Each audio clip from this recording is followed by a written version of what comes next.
तो previous lecture में हमने सॉलिड स्टेट को इंट्रोड्यूस किया था और सॉलिड स्टेट में हमने कुछ इनिशियल डेफिनेशंस वगैरह पढ़े थे, क्लासिफिकेशन ऑफ सॉलिड्स पढ़ा था। उसके बाद फिर हमने सॉलिड में रेडियस रेशियो रूल एक इम्पॉर्टेंट टॉपिक पढ़ा था कि रेडियस रेशियो रूल क्या होता है, उसका इम्प्लीकेशन क्या होता है, उससे हम क्या क्या बताते हैं। तो इन अ नटसेल रेडियस रेशियो रूल से कोऑर्डिनेशन नंबर के बारे में हम मालूम करते हैं कि एक पर्टिकुलर एटम के अराउंड कितने एटम होंगे, एक पर्टिकुलर आयंस के अराउंड कितने आयंस हो सकते हैं एंड वाइस वर्सा। अगर कोऑर्डिनेशन नंबर मालूम हो तो रेडियस रेशियो से कोऑर्डिनेशन नंबर हम मालूम कर सकते हैं। उस पर डायरेक्ट क्वेश्चन भी आता है IIT-JEE में, बट ज़्यादा इम्पॉर्टेंट है कि वो हम यूज करेंगे अब के टॉपिक में जो आज हम डिस्कस करने जा रहे हैं, जो ज़्यादा इम्पॉर्टेंट टॉपिक है सॉलिड स्टेट का IIT के पॉइंट ऑफ व्यू से। तो आज हम सॉलिड स्टेट में एक बड़ा ही इम्पॉर्टेंट टॉपिक स्टार्ट करने जा रहे हैं and that is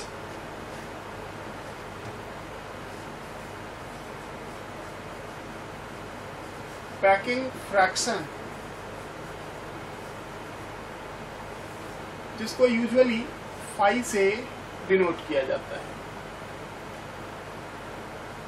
packing fraction क्या होता है, अगर टेक्निकली इसे डिफाइन करें तो it is the fractional volume of unit cell occupied by atoms or molecules or ions। Solid में एटम्स हो सकता है, मॉलिक्यूल्स हो सकता है, आयंस हो सकता है। So fractional volume of unit cell occupied by atoms, molecules और आयंस को हम कहते हैं पैकिंग फ्रैक्शन। इस डेफिनेशन से बहुत ज़्यादा क्लियर नहीं हो पा रहा है कि पैकिंग फ्रैक्शन क्या होता है। इसको रियलाइज करना होगा क्योंकि सॉलिड 3D में होता है, तो 3D में उसका रियलाइजेशन होना चाहिए। So let us try to understand what is exactly packing fraction.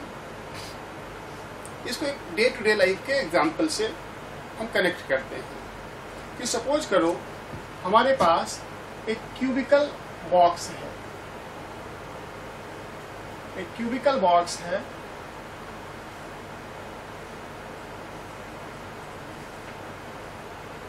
जिसका साइड अगर A है तो इसका वॉल्यूम क्या हो जाएगा, AQ। अब अगर कहें कि इस क्यूबिकल बॉक्स में एक स्फीयर का फिलिंग करो, सपोज करो हमारे पास एक स्फीयर है जिसका रेडियस है R। इमेजिन करो टेबल टेनिस का बॉल, कहें कि इस क्यूबिकल बॉक्स में TT बॉल को भरो, तो इस स्फीयर का वॉल्यूम क्या होगा, 4/3 पाई R3। हमें मालूम है कि जब स्फीयर के ऊपर स्फीयर रखेंगे तो कुछ इस तरह से पैकिंग होगा स्फीयर का, और स्फीयर के बीच में कुछ वाइड स्पेस रह जाएगा। यानी कि इस क्यूब का, इस बॉक्स का जो इंटायर वॉल्यूम AQ है वो पूरा स्फीयर से ऑक्युपाई नहीं हो सकता है। अगर n स्फीयर से 5 स्फीयर, 10 स्फीयर मैक्सिमम इसमें हम रख पाते हैं, तो उस 10 स्फीयर का वॉल्यूम क्या होगा, 10 × 4/3 पाई R3। और वो वॉल्यूम जो होगा वो हमेशा इस क्यूब के वॉल्यूम से कम होगा। क्यों कम होगा, क्योंकि क्यूब का कुछ पोर्शन, कुछ स्पेस वाइड रह जाएगा, अनफिल्ड रह जाएगा, वेकेंट रह जाएगा, जो यहाँ पे मैंने दिखाया है आपको। तो अब यहाँ पे हम पैकिंग फ्रैक्शन को समझ सकते हैं कि इस क्यूबिकल बॉक्स के टोटल वॉल्यूम का कितना fraction at the most maximum sphere occupy कर सकता है। maximum fractional volume of this cubical box which can be occupied by this sphere will be called packing fraction of this solid, packing fraction of this arrangement. यानी कि एक container लिया हमने, उस container का टोटल वॉल्यूम अगर V है और उसमें किसी ऑब्जेक्ट का फिलिंग करते हैं, अगर ऑब्जेक्ट का वॉल्यूम V डैश है तो हम कह रहे हैं कि V dash will always be smaller than V, यानी कि what fraction of V can be occupied by the object, what fraction of V is V dash, उस सेंस में हम पैकिंग फ्रैक्शन को ले रहे हैं। तो अब हम समझ सकते हैं कि इस क्यूबिकल बॉक्स में इस स्फीयर का अगर फिलिंग करें और तब अगर यहां पूछा जाए कि फ्रैक्शनल वॉल्यूम क्या हुआ, fractional volume occupied bye sphere, तो यहां पे हो जाएगा volume of spheres divided by volume of box, और इसे ही हम कहते हैं पैकिंग फ्रैक्शन, कि किसी गिवन स्पेस का, किसी गिवन वॉल्यूम का कितना fraction atoms, molecules, ions at the most occupy कर सकता है। तो पैकिंग फ्रैक्शन को अब मैथमेटिकली हम डिफाइन करते हैं कि पैकिंग फ्रैक्शन क्या है। Packing fraction is volume occupied by atoms और मॉलिक्यूल्स और ions divided by volume of units. Atoms, molecules, ions, इन सबको स्फेरिकल एज्यूम किया गया है। तो अगर if there are n particles, और पार्टिकल्स क्या है, ये एटम हो सकता है, मॉलिक्यूल्स हो सकता है, आयंस हो सकता है। If there are n particles in a unit cell,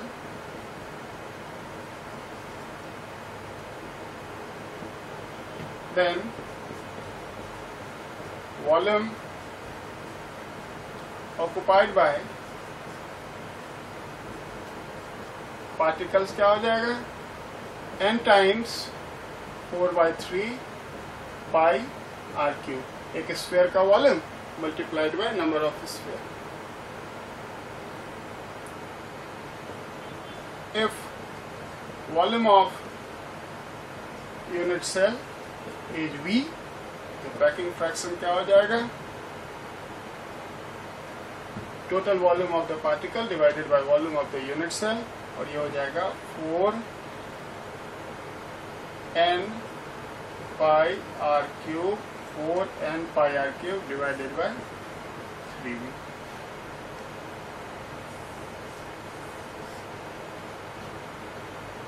तो इस फॉर्मूले को यूज करके हम मालूम करेंगे packing fraction of solid which can be made up of atoms, molecules or ions. So let us proceed the mathematical derivation related to determination of packing fraction की determine कैसे होता है। Ultimately हमें packing fraction determine करने सीखना है और उसको analyze करने के लिए सीखना है कि इस packing fraction का determination कैसे होता है, 3D में इसका visualization क्या है, और इससे IIT में क्या क्या क्वेश्चन पूछे जा सकते हैं, क्या ट्रेंड रहा है। So let us start the derivation related to packing fraction.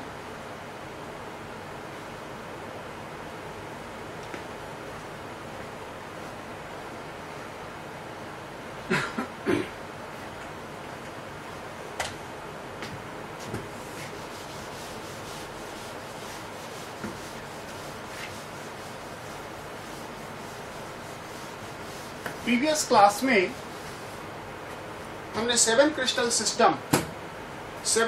System की बात की थी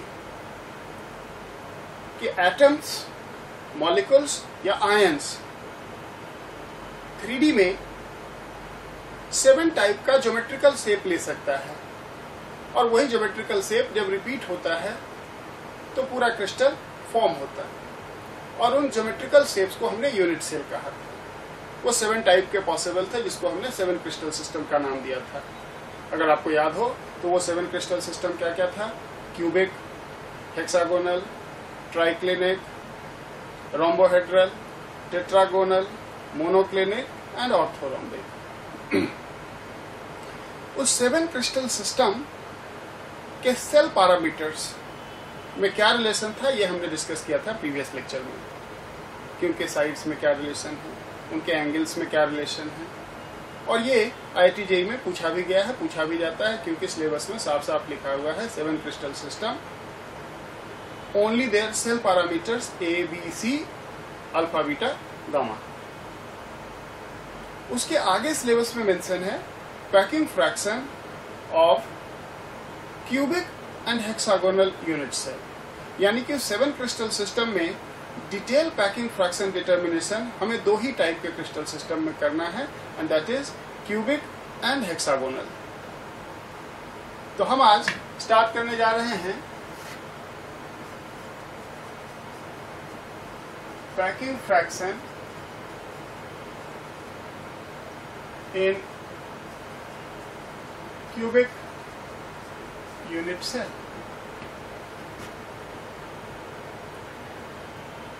पहले हम आज कंसंट्रेट करेंगे एटॉमिक सॉलिड्स पे, जिसमें पार्टिकल जो है वो एटम है। क्यूबिक यूनिट सेल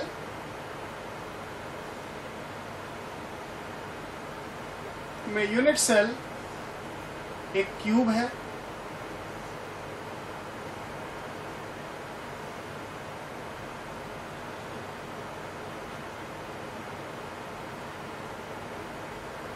ये तो क्रिस्टल सिस्टम हो गया, एक ज्योमेट्री हो गया कि क्यूब यूनिट सेल का ज्योमेट्री है। बट इस क्यूब के अंदर भी डिफरेंट वे में पार्टिकल्स को अरेंज किया जा सकता है।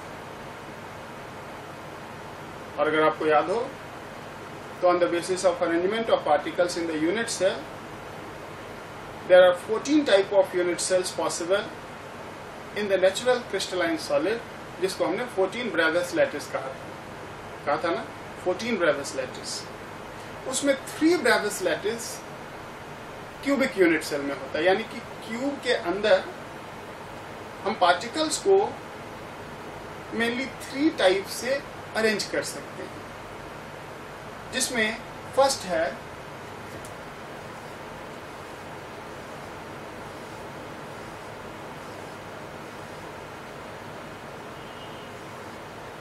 arrangement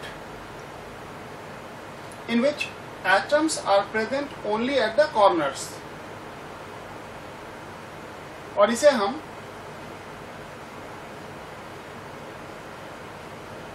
सिंपल क्यूबिक, शॉर्ट में SC कहते हैं।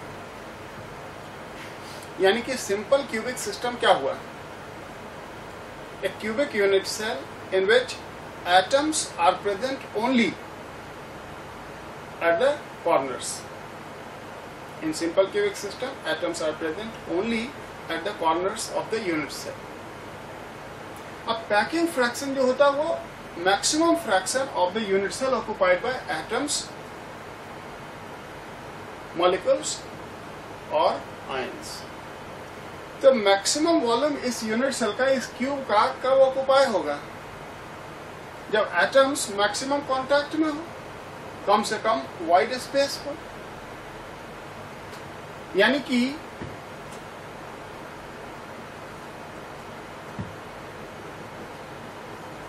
In case of closest contact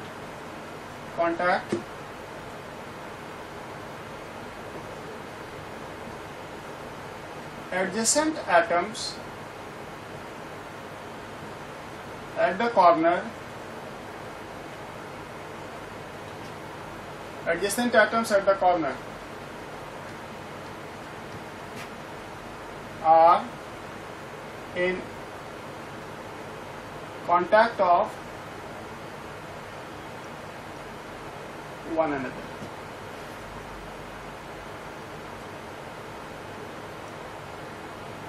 इसको इमेजिन करो जरा कि क्या कहा जा रहा है। हमने एक प्लेन सरफेस पे 4 आइडेंटिकल स्फीयर्स को इस तरह से रखा और इसी के ऊपर इसी तरह का एग्जैक्टली एक और अरेंजमेंट सुपरिम्पोज कर दिया। इसी के ऊपर एग्जैक्टली सेम अरेंजमेंट एक सुपरिम्पोज कर दिया। तो अब कितने स्फीयर हो गए? टोटल 8 स्फीयर हो गए, 4 नीचे और 4 टॉप पे।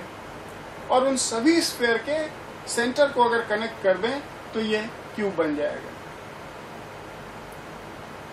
और जिसका साइड A = 2R होगा, क्योंकि स्फीयर कांटेक्ट में है ना। तो अगर स्फीयर कांटेक्ट में है तो उनके सेंटर के बीच का डिस्टेंस 2R होगा और वो इस क्यूब का साइड लेंथ के बराबर होगा।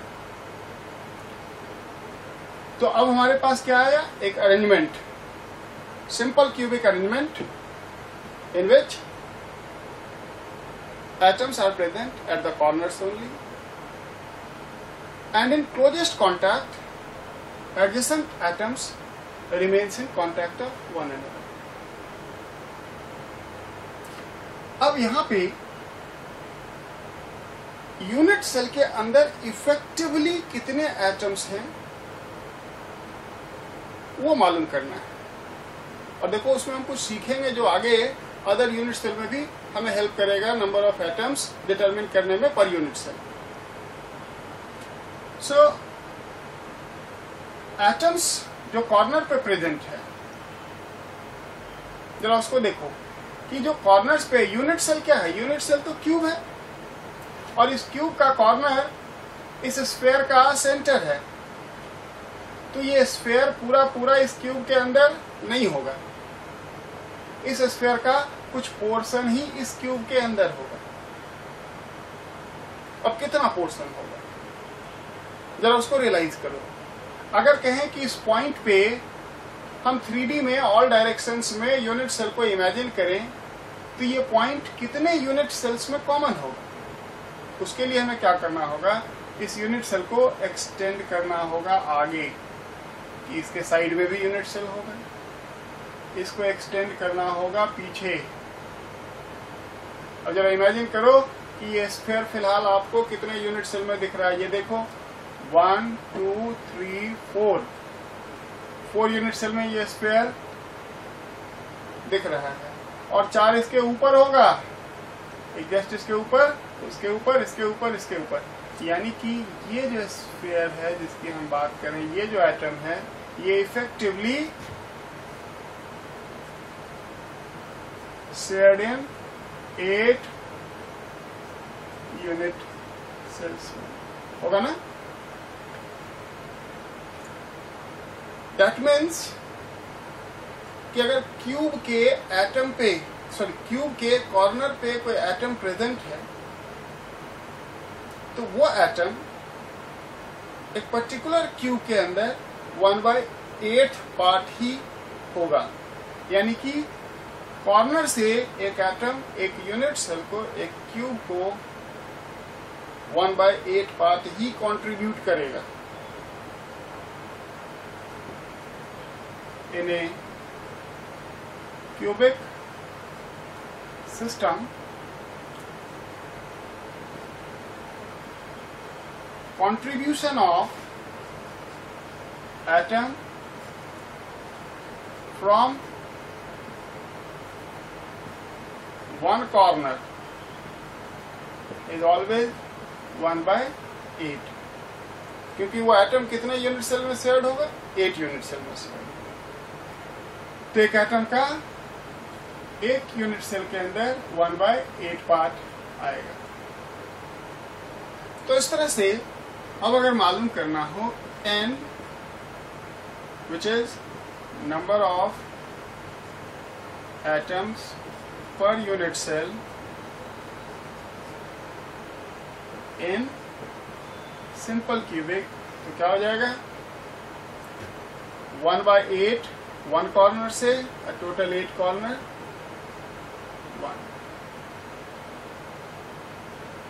तो मैंने आपको एक सिंपल क्यूबिक सिस्टम बताया कि सिंपल क्यूबिक सिस्टम क्या होता है, a cubic unit cell in which atoms are present at corners. In closest contact, adjacent atoms remains in contact of one another, and center of the atom is also the corner of the unit cell, corner of the cubic unit cell. So side length of the unit cell in closest contact will be equal to 2r. जो एक और important बात हमने यहाँ पे establish किया कि cubic unit cell में कॉर्नर से कोई भी एटम एक यूनिट सेल में 1/8 पार्ट शेयर करता है, क्योंकि वो साइमल्टेनियसली 8 यूनिट सेल में इक्वली शेयर्ड होता है। तो इस तरह से number of atoms per unit cell in simple cubic system 1 होगा। यहाँ पे एक टर्म हम और ऐड कर सकते हैं, primitive unit cell. Primitive unit cell उस यूनिट सेल को कहते हैं जिसमें एटम्स केवल कॉर्नर्स पे प्रेजेंट हो।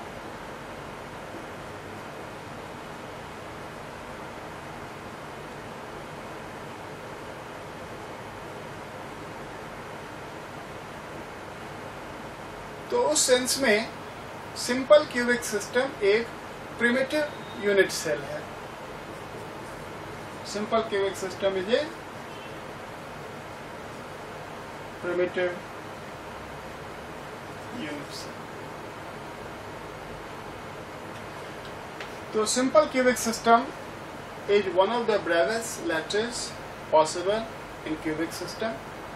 अब उसके बारे में थोड़ा सा हमने स्टडी किया कि एटम्स कहाँ पे होगा, किस तरह से होगा, और क्लोजेस्ट कॉन्टैक्ट में एटम किस तरह से आपस में टच करेगा, और यूनिट सेल के एज लेंथ और रेडियस में क्या relation. Other two Bravais lattice जो क्यूबिक यूनिट सेल में होता है, जरा सा उसको भी एक बार हम देख ले पहले, फिर हम कैलकुलेशन के लिए प्रोसीड करेंगे।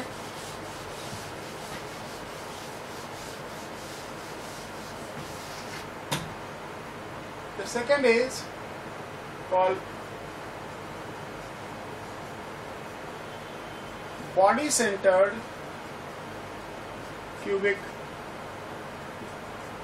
Lattice, body centred cubic lattice, जिसे हम BCC भी कर लेते हैं। बॉडी सेंटर्ड क्यूबिक लैटिस में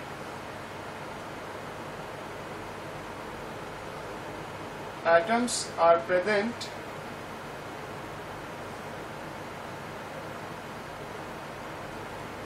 at the corners,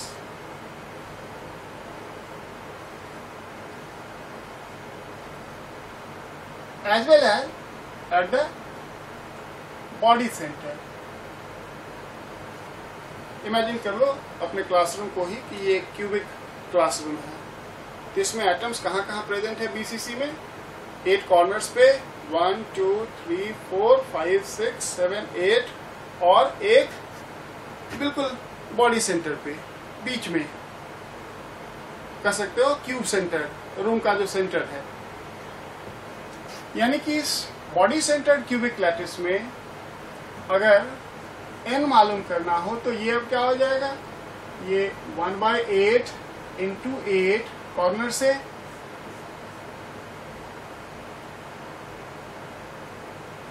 अब plus 1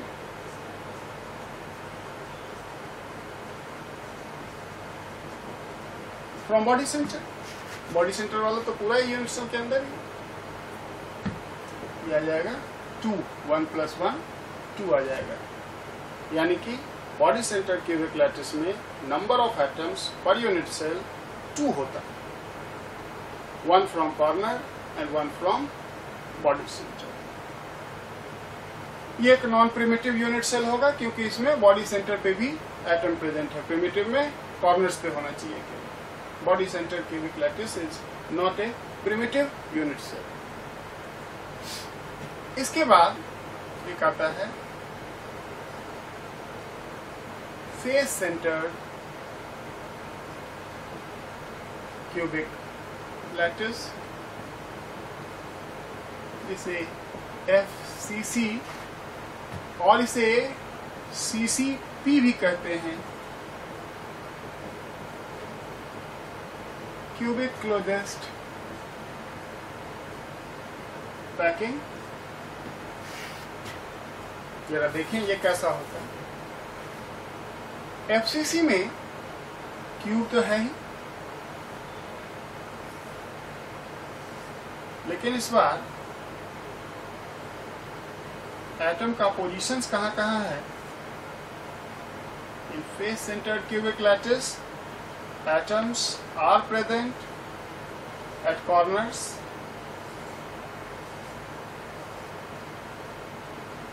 as well as atoms are present at all face centers। Imagine करो इस फेस के सेंटर को, फिर से अपने क्लासरूम को ही एक क्यूब मान लो, तो क्लासरूम में जो 4 साइड वॉल हैं उनके फेस सेंटर हो गए, एक रूफ का फेस सेंटर और एक फ्लोर का face centre, total 6 face centre होंगे।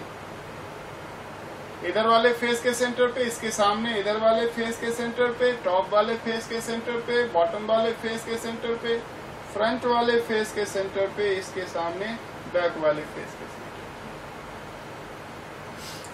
यानी कि FCC में एटम्स कहां प्रेजेंट है, कॉर्नर्स पे और फेस सेंटर पे। तो नंबर ऑफ एटम्स अगर मालूम करना हो तो यहां पे नंबर ऑफ एटम्स क्या होगा, 1/8 × 8। कॉर्नर पे देखो 8 कॉर्नर्स पे एटम है और हर कॉर्नर से कंट्रीब्यूशन क्यूब में हमने अभी देखा था 1/8 पाता था। कॉर्नर 8 यूनिट सेल में शेयर होता है, तो 1/8 × 8 फ्रॉम कॉर्नर। ये जो फेस सेंटर पे एटम है, तो इसको विजुअलाइज करना है। ये जो फेस सेंटर पे एटम है ये 2 यूनिट सेल में शेयर होगा। सपोज करो इसी दीवार को, इस बोर्ड को ही एक फेस मान लो यूनिट सेल का, तो अगर यहाँ पे एक स्फीयर रख दें तो वो स्फीयर इस साइड भी दिखेगा और बोर्ड के पीछे भी दिखेगा, बट सिर्फ 2 ही साइड दिखेगा, इस साइड में और रियर साइड में। यानी कि इधर के क्यूब और रियर वाले क्यूब, इधर के यूनिट सेल और पीछे वाले यूनिट सेल में हाफ शेयर्ड होगा। यानी कि फेस सेंटर पे जो एटम होता है वो 2 ही यूनिट सेल में शेयर होता है, और इसलिए फेस सेंटर से एक एटम एक यूनिट सेल को 1/2 कंट्रीब्यूट करता है। कितना कंट्रीब्यूट करेगा, 1/2, और टोटल फेस है कितने, 6। तो यहाँ पे फेस सेंटर से कितना आ जाएगा, 6 × 1/2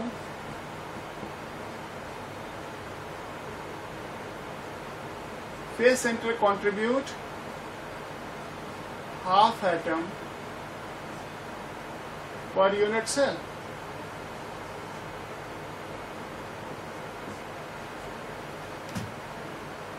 ये हो जाएगा 1 + 3 4 एटम पर यूनिट सेल। तो क्यूबिक सिस्टम में 3 टाइप ऑफ अरेंजमेंट्स पॉसिबल हैं एटम्स के।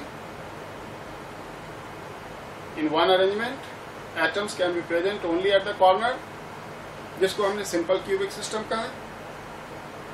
In another arrangement, atoms can be present at corners as well as at the body center, जिसको हमने BCC body centered cubic arrangement कहा। And in third, last, atoms can be present at all corners as well as at all face centers, जिसको हमने FCC face centered cubic lattice कहा. So total 3 type के Brazais lattice cubic system में in general exist करते हैं.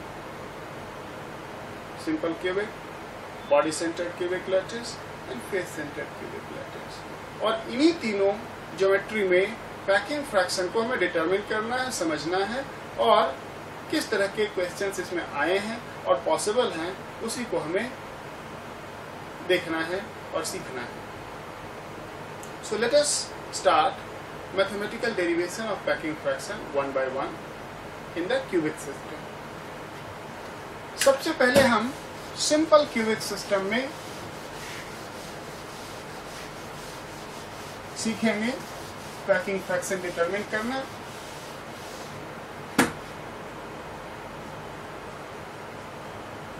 Packing fraction in simple cubic system. अभी हमने देखा था कि सिंपल क्यूबिक सिस्टम में एटम्स कहां पे प्रेजेंट हैं. तो atoms are present only at the corners.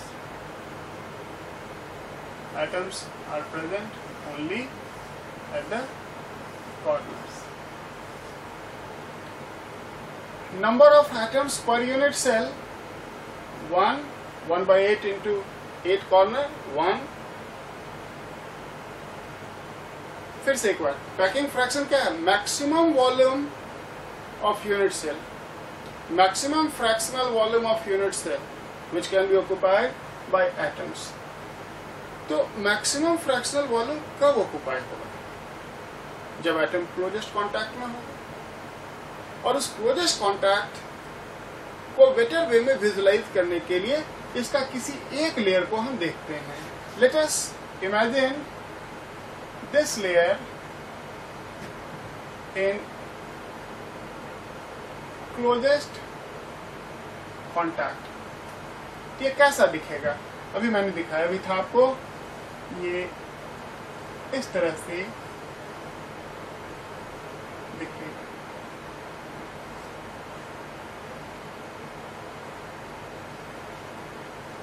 अगर ये A, B, C, D 4 corner है तो यहाँ पे A, B, C, D 4 corner.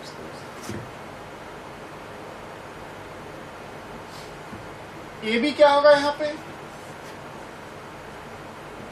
ये साइड ऑफ क्यूब जिसे यूजुअली स्मॉल a से डिनोट करते हैं. अक्सर क्यूब के साइड को a से डिनोट करते हैं.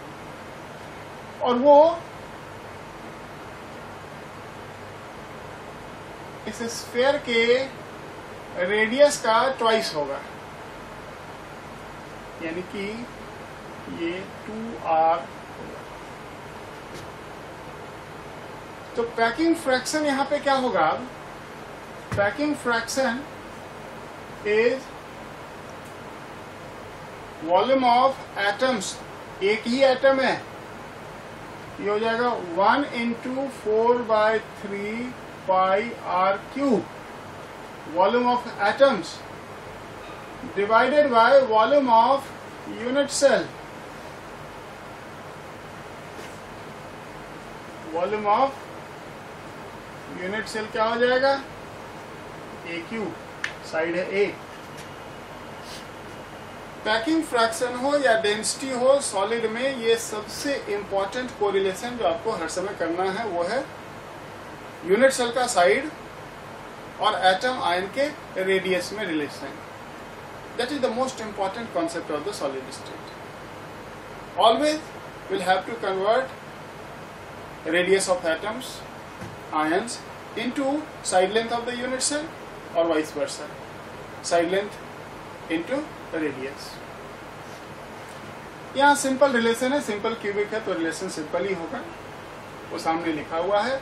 इस ए के जगह पे 2r सब्स्टिट्यूट करना है. ये पैकिंग फ्रैक्शन क्या हो जाएगा? 4 पाई r क्यूब डिवाइडेड बाई 3 और a क्यूब हो जाएगा 2r का पावर 3। ये 2 का पावर 3 8 हो जाएगा। 4 से 8 जब काटोगे तो 2 रह जाएगा, r क्यूब कट जाएगा, ये आ जाएगा pi by 6।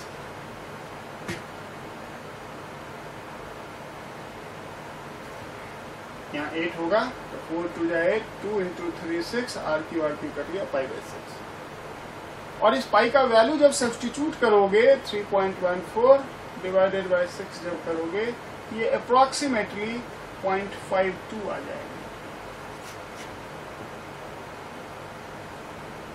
Simple cubic system में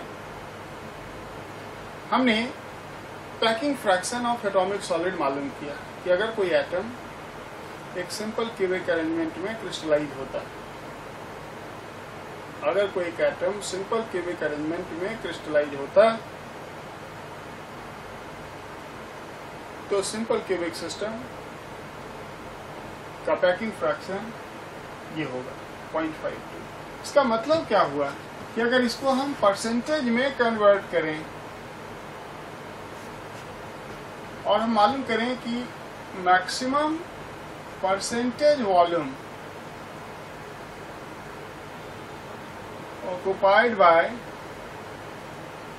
atoms, तो ये 1 में है, परसेंटेज में यही हो जाएगा 100 से मल्टीप्लाई 52 हो जाएगा। इसका मतलब ये हुआ कि एटॉमिक सॉलिड में सिंपल क्यूबिक अरेंजमेंट में 52% is the maximum occupancy. Simple cubic unit cell में एटॉमिक सॉलिड में 52% से ज्यादा स्पेस ऑक्यूपाई हो ही नहीं सकता। 52% is the maximum volume of unit cell which can be occupied by atom in an atomic simple cubic system. तो इसे maximum occupancy भी कहते हैं। This is also called maximum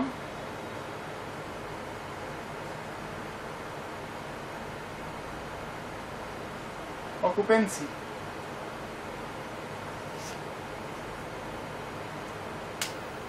तो जिस तरह से पैकिंग फ्रैक्शन हमने मालूम किया, इसी का कॉन्जुगेट एक टर्म होता है वॉइड फ्रैक्शन। वॉइड फ्रैक्शन क्या हो जाएगा? ये हो जाएगा 1 माइनस पैकिंग फ्रैक्शन, और फिलहाल ये 1 माइनस 0.5 to 0.48 हो जाएगा। इसका मतलब क्या हुआ कि इन सिंपल क्यूबिक सिस्टम कम से कम इतना जगह खाली होगा, क्योंकि वो मैक्सिमम ऑक्यूपेंसी है। 0.52 मैक्सिमम फ्रैक्शन है जो एटम ऑक्यूपाई कर सकता है, तो रियल में तो 0.52 से कम ही होगा, से 0.5 ही होगा। तो जब 0.5 फ्रैक्शन ऑक्यूपाई होगा एटम से, तो रिमेनिंग 0.5 खाली रह जाएगा। तो जब ऑक्यूपेंसी और मैक्सिमम है तो ये वैकेंसी मिनिमम है। So in simple cubic system the minimum percentage vacancy is 48 होगा ना। Maximum occupancy 52%, minimum vacancy 48%। जैसे जैसे ऑक्यूपेंसी कम होगा वैकेंसी बढ़ेगा। और ये वैकेंसी आ कहां से रहा, समझ में आ रहा है? ये जो खाली जगह है, इस तरह के वाइड स्पेस जो हैं वो सब मिलके एट द लिस्ट 48% होंगे सिंपल क्यूबिक सिस्टम। तो सिंपल क्यूबिक सिस्टम में पैकिंग फ्रैक्शन का मीनिंग समझ में आया कि क्या होता है पैकिंग फ्रैक्शन। अब इससे रिलेटेड, इससे एसोसिएटेड कुछ और छोटी मोटी चीजें आईआईटी में पूछी जाती, जरा हम उसको मालूम करते हैं। एक टर्म हमने रेडियस रेशियो में इंट्रोड्यूस किया था, कोऑर्डिनेशन नंबर।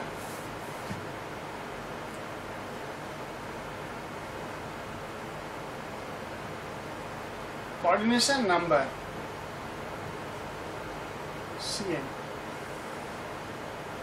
मैं रिमाइंड करा रहा हूं आपको कि क्या था coordination number. Coordination number of an atom और ion is the number of nearest neighbour, कि किसी एटम के नियरेस्ट नेबर में, इमीडिएट विसिनिटी में कितने एटम्स प्रेजेंट हैं, दैट इज कॉल्ड कोऑर्डिनेशन। उस कंटेस्ट में अगर हमसे पूछा जाए कि सिंपल क्यूबिक सिस्टम में एटम का कोऑर्डिनेशन नंबर क्या होता है, क्वेश्चन पूछा गया what is coordination number of atom in simple cubic system of atoms. Atoms का अगर सिंपल क्यूबिक अरेंजमेंट हो तो उसमें कोऑर्डिनेशन नंबर क्या होगा। हमारे सामने यूनिट सेल ड्रॉन है, इसको जरा समझने की कोशिश करते हैं क्योंकि इसको 3D में विजुलाइज करना। तो जरा इसकी विजुलाइजेशन के लिए हम ऐसा करते हैं कि एक बार फिर से रीड्रॉ करते हैं इस कोऑर्डिनेशन नंबर को समझने के लिए। सो let us redraw simple cubic system to understand the coordination number। हमने एक सिंपल क्यूबिक सिस्टम बनाया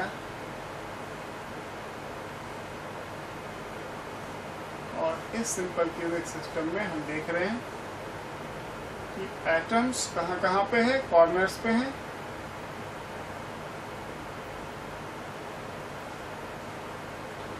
बस अब किसी एक एटम की बात करो, से हमने इस एटम की बात करनी है, स्टार लगा दिया मैंने। अभी जो यूनिट सेल आपको दिख रहा है, इससे नियरेस्ट नेबर पे जो एटम हो सकता है वो है नेक्स्ट कॉर्नर पे, एडजेसेंट कॉर्नर पे। ये डिस्टेंस होगा A, ये डिस्टेंस भी होगा A, ऊपर भी A। ये नहीं आएगा कोऑर्डिनेशन में क्योंकि ये डिस्टेंस हो जाएगा कितना, √2a, फेस डायगोनल √2a हो जाएगा। So this atom not in coordination, coordination of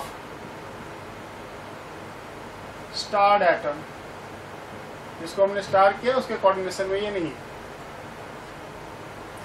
लेकिन हमें मालूम है कि यूनिट सेल सॉलिड में हर तरफ से एक्सटेंड होता है, यानी कि इस क्यूब के चारों तरफ क्यूब होगा, ऊपर भी क्यूब होगा, नीचे भी क्यूब होगा। तो अगर हम इस एटम पे कंसंट्रेट कर रहे हैं तो इससे ए डिस्टेंस पे जितने भी एटम्स होंगे वो सब इसके साथ नियरेस्ट नेबर में होगा, क्लोजेस्ट कॉन्टैक्ट में होगा। फिर से सुन लो एक बार कि इस एटम से जो क्लोजेस्ट सबसे कम डिस्टेंस पे एटम है वो है ए डिस्टेंस पे।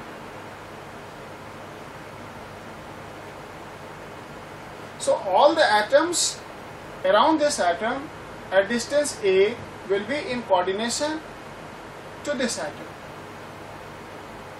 3 atoms are now visible who are in coordination with this atom in this unit cell. 1, 2, 3.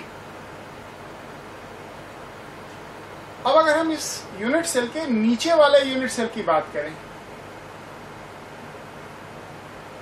नीचे वाले यूनिट सेल की बात करें तो ये देखो नीचे वाले यूनिट सेल में फिर यहाँ पे कॉर्नर इस तरह से है और इससे इस कॉर्नर का डिस्टेंस भी फिर ए ही होगा, यानी कि ये भी इसके साथ कोऑर्डिनेशन में हो। और इसी तरह से अगर हम इधर साइड में जाएंगे, ये साइड वाले यूनिट सेल की बात करें तो फिर इधर ए डिस्टेंस पे ये मिलेगा। और इसी तरह से जब पीछे जाएंगे इस यूनिट सेल के पीछे वाले यूनिट सेल पे, तो उसके भी कॉर्नर्स ए डिस्टेंस पे ही होगा। तो अब देखो इस एटम के अराउंड ए डिस्टेंस पे कितने एटम्स दिख रहे हैं। 1 2 3 4 5 6, यानी कि सिंपल क्यूबिक सिस्टम में कोऑर्डिनेशन नंबर ऑफ एटम 6 होगा। Coordination number of atom in simple cubic system is 6। इसको नीट एंड क्लीन वे में हम इस तरह से देख सकते हैं कि अगर किसी एक एटम को ओरिजिन मान लें तो x, y and z, x, y, z, minus x, minus y, minus z, और इस ओरिजिन से ए डिस्टेंस पे इंटरसेप्ट अगर देखेंगे तो हर तरफ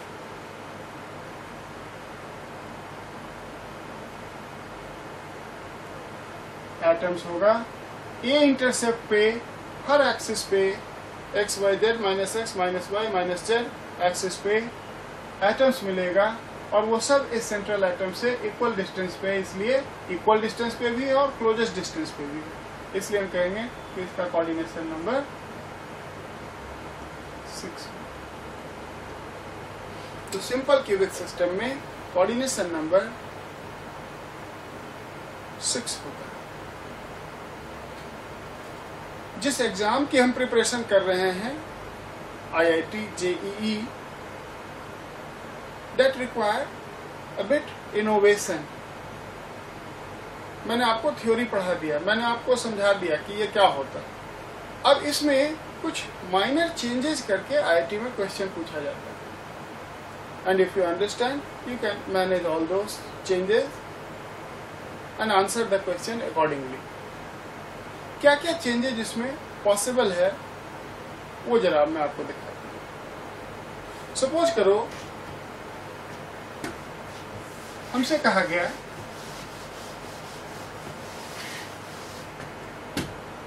कि an atom A as simple cubic arrangement, but due to crystal defect, on an average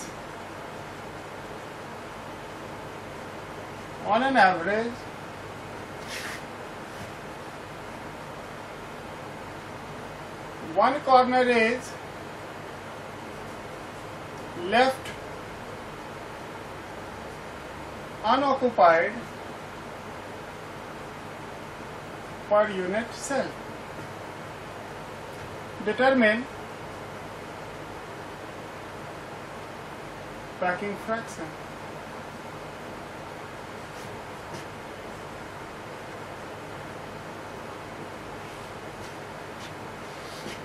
तो क्या कहा जा रहा है कि one corner is left unoccupied per unit cell.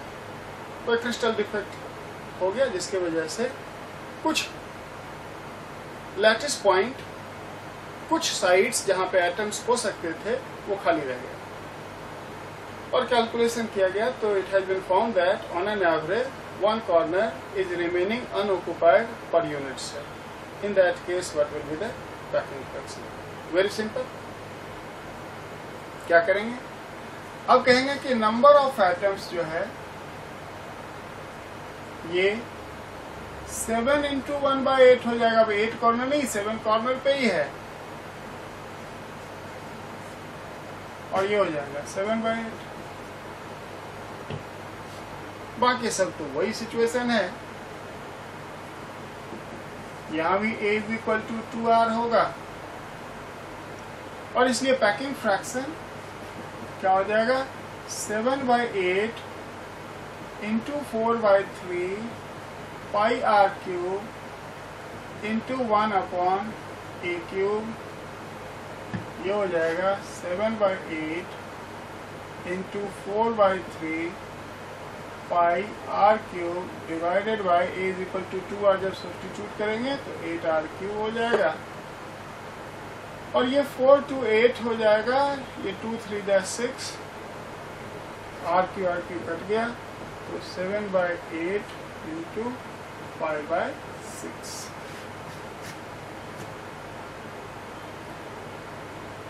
7/8 into 5/6। ये 5/6 normal ordinary simple cubic system का पैकिंग फ्रैक्शन, इसका वैल्यू तो याद रखना है 0.52। तो अगर इसका वैल्यू सब्स्टिट्यूट कर दें तो ये यहाँ पे आ जाएगा 7/8 इंटू 0.52 होगा ना।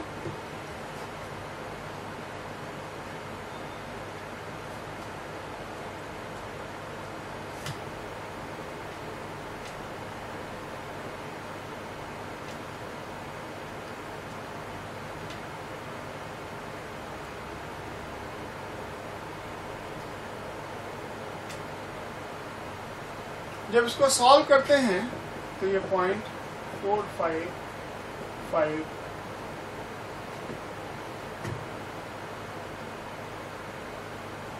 इसका मतलब क्या हुआ कि due to this vacancy packing fraction कम हो गया, और अब कहेंगे कि only 45.5% space is occupied by atoms and 54.5% is void space। ये एक सिंपल सिचुएशन मैंने आपको दिखाया। सिंपल क्यूबिक सिस्टम में बहुत ज़्यादा वेरिएशंस का स्कोप नहीं है। Complication body centred cubic lattice, face centred cubic lattice में डाला जाता है। एक और सिचुएशन हम देखते हैं यहाँ पे। सपोज करो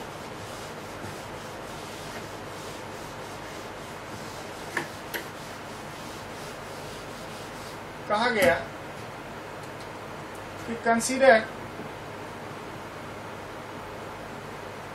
the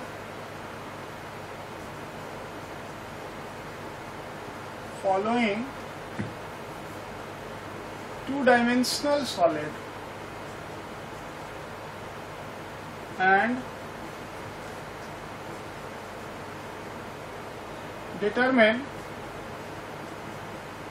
packing fraction।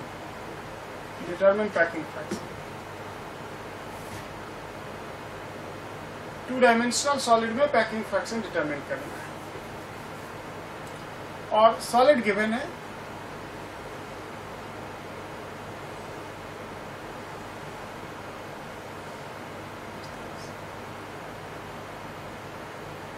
To D. तो 2D में स्फेयर सर्किल हो जाएगा, यानी कि अब ये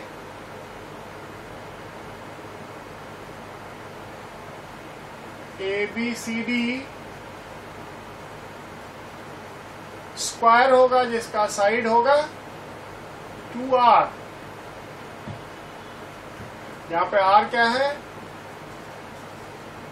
रेडियस ऑफ सर्कल। तो यहाँ पे पैकिंग फ्रैक्शन क्या होगा? यहाँ वॉल्यूम का प्लेस ले लेगा एरिया, वॉल्यूम के जगह पे एरिया हो जाएगा कि यूनिट सेल हो गया स्क्वायर। और उस स्क्वायर का कितना फ्रैक्शन एरिया सर्किल ने ऑक्यूपाई कर रखा है। यानी कि यहाँ पे पैकिंग फ्रैक्शन हो जाएगा area of circle inside the square divided by area of square. अब देखो एक सर्किल कितने यूनिट सेल में कॉमन होगा, एक सर्किल कितने यूनिट सेल में कॉमन होगा।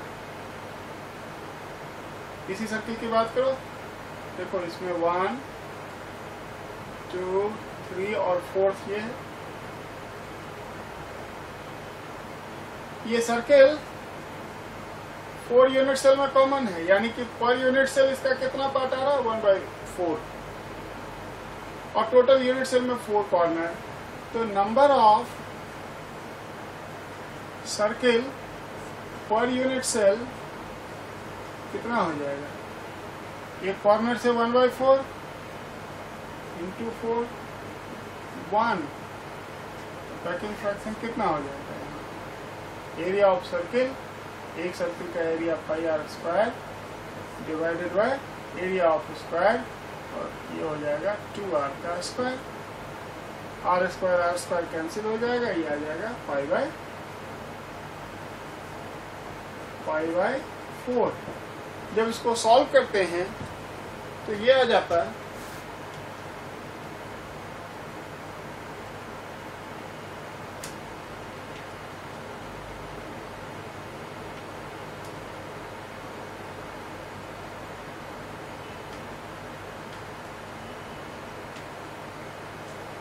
इसका वैल्यू अराउंड 0.78 आ जाता है। यानी कि इस 2 डायमेंशनल सॉलिड में 0.78 fraction volume, fraction area circle occupy करेगा और रिमेनिंग अनऑक्यूपाइड जो 22% है वो अनऑक्यूपाइड स्पेस है। तो परसेंटेज वॉइड 22 आ जाएगा। आपको लग रहा होगा ये सर ज्योमेट्री पढ़ा रहे हैं, सॉलिड स्टेट है ही ज्योमेट्री, पूरी सॉलिड स्टेट ज्योमेट्री।